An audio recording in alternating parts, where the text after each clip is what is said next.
ನಮಸ್ಕಾರ ಸ್ನೇಹಿತರೆ, ನಮ್ಮದು ಶ್ರೀ ಸಪ್ತಗಿರಿ ಮನೆಮದ್ದು ಚಾನಲ್ ಅದರ ಮುಖಾಂತರ ಅನೇಕ ರೀತಿ ಎಪಿಸೋಡನ್ನು ಕೊಡ್ತಾ ಇದ್ದೀವಿ. ಪ್ರತಿಯೊಂದು ಎಪಿಸೋಡು ಸಹ ಪ್ರಕೃತಿಯಲ್ಲಿರುವಂತಹ ವಸ್ತುಗಳಿಂದ ನಾವು ಮಾಡ್ತಾಯಿದ್ದೀವಿ. ಇದು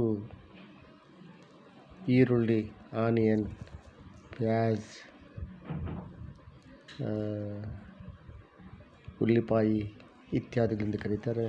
ನೇಮದು ಕೆಲವೆಲ್ಲ ಒಂದು ಗಾದೆ ಇದೆ, ಉಳ್ಳಿ చేసే ಮೇಲು ತಲ್ಲಿ ಕೂಡ చేయదు ಅಂತ. ಅಂದರೆ ತಾಯಿಗಿಂತ ಹೆಚ್ಚು ಅಂತ ಈ ಒಂದು ಈರುಳ್ಳಿ ಮಾಡುತ್ತೆ. ಸ್ನೇಹಿತರೆ, ಇದಿಲ್ಲದೆ ನಮಗೆ ಯಾವ ಅಡುಗೆ ಮಾಡೋಕ್ಕೂ ಆಗಲ್ಲ. ಇದು ಬೇಕೇ ಬೇಕಾಗುತ್ತೆ. ಆದರೆ ಇದರಲ್ಲಿರುವಂತಹ ಅಂಶಗಳು ಜಾಸ್ತಿ ನಮಗೆ ಬೇಕಾಗುತ್ತೆ. ಆ ರಸಾಯನಗಳು ಇದು ಪ್ರತಿ ವಾರಕ್ಕೆ 2 ಸಾರಿ ಇದರ ರಸವನ್ನು ತಲೆಗೆ ಹಚ್ಚುತ್ತಾ ಬಂದರೆ ಕೂದಲಿದ್ರಲ್ಲ ಆಕಸ್ಮಿಕ ಕೂದಲು ಹೋಗಿದ್ದು ಮತ್ತೆ ಬರ್ತವೆ.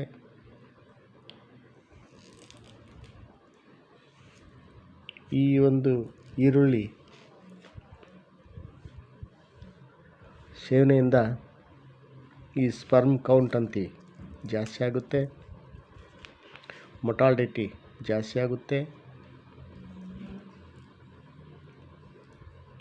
ಈರುಳ್ಳಿ ಮತ್ತು ಜೇನುತುಪ್ಪ ಸಮಪ್ರಮಾಣ ಹಾಕ್ಕೊಂಡು ಚೆನ್ನಾಗಿ ಕಲಿಸ್ಬಿಟ್ಟು ಕಣ್ಣಕ್ಕೆ ಹಾಕ್ಕೊತ ಬಂದರೆ ಕಣ್ಣೆಲ್ಲ ಪೊರೆಯದ್ದು ತೆಗೆಯುತ್ತೆ, ಕಣ್ಣು ಚೆನ್ನಾಗಿ ಕಾಣಿಸುತ್ತೆ.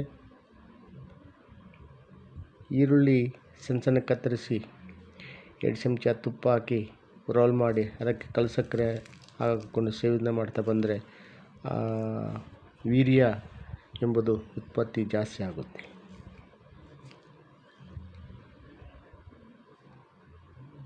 ಮತ್ತು ಈರುಳ್ಳಿ ರಸ, ಜೇನುತುಪ್ಪ ಅನೇಕ ರೀತಿಯ ನಮಗೆ ಉಪಯೋಗಗಳು ಬರ್ತವೆ ಸೇವನೆಯಿಂದ. ಸ್ನೇಹಿತರೆ, ಇದೆಲ್ಲ ನಮ್ಮ ಮನೆಯಲ್ಲಿ ಸಿಗುವಂತಹ ವಸ್ತು. ಇದು ಪ್ರತಿಯೊಬ್ಬರು ಇನ್ನೂ ಇದ್ರ ಬಗ್ಗೆ ಹೇಳಲಿಕ್ಕೆ ಇನ್ನೊಂದು ಎಪಿಸೋಡ್ ಮಾಡೋಣ. ಕಾರಣ ಇದು ಅಷ್ಟು ನಮಗೆ ಉಪಯೋಗವಾಗುತ್ತೆ. ಈ ಒಂದು ಈರುಳ್ಳಿಯನ್ನು ನಾವು ಯಾವುದೇ ಕಾರಣಕ್ಕೆ ಮರಿಬಾರದು. ಅದಷ್ಟು ನಮಗೆ ಒಳ್ಳೆಯದನ್ನು ಮಾಡುವಂತಹ ಶಕ್ತಿ ಇದಕ್ಕಿದೆ. ನಮಸ್ಕಾರ. ಇದನ್ನು ನೋಡಿ, ಲೈಕ್ ಮಾಡಿ, ಶೇರ್ ಮಾಡಿ, ಸಬ್ಸ್ಕ್ರೈಬ್ ಮಾಡಿ, ಎಲ್ರಿಗೂ ಮುಟ್ಲಿ, ಎಲ್ಲರೂ ನೋಡಲಿ, ಪ್ರತಿಯೊಬ್ಬರು ನೋಡಿ ಅವ್ರ ಮನೆಗೆ ಅವರೇ ವೈದ್ಯ. ನಮಸ್ಕಾರ ಸ್ನೇಹಿತರೆ.